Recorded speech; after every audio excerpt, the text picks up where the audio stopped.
At last, really big and heartening breakthroughs are coming to American education.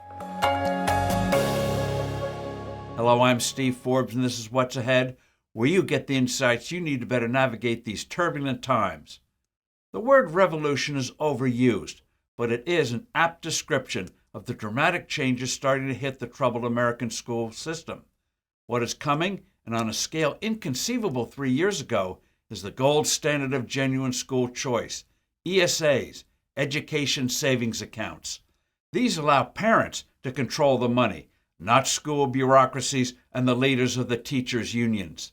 The funds can be used for accredited private schools, religious schools, vocational schools, online courses, tutoring, and in a Republican proposal in Florida for homeschooling as well.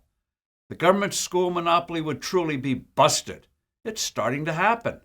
Iowa has just passed a sweeping ESA bill that would be phased in over 3 years that truly empowers parents, regardless of income or residence. Governor Kim Reynolds succeeded in passing this ESA legislation after 3 hard years of fierce resistance. Utah is enacting an extensive ESA bill that will provide upwards of $8,000 per student.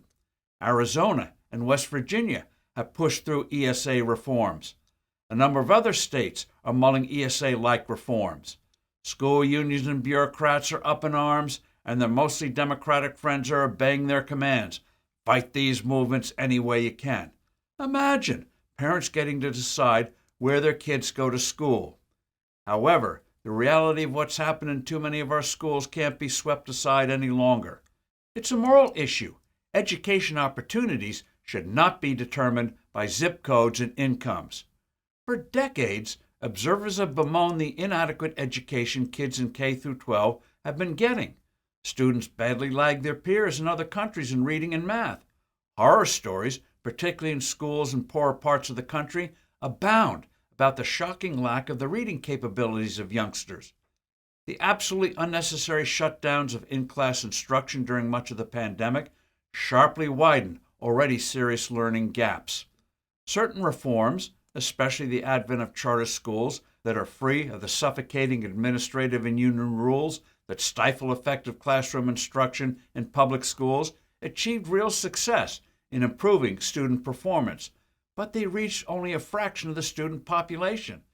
Now, the barriers to sweeping change are being blown away. The pandemic lockdowns graphically exposed to parents what their kids are being taught and not taught. Parents were appalled.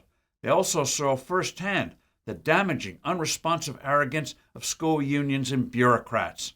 That's why parents are rising up around the country, getting involved in school board elections and school meetings, and pushing politicians to let them choose how and where their kids are taught.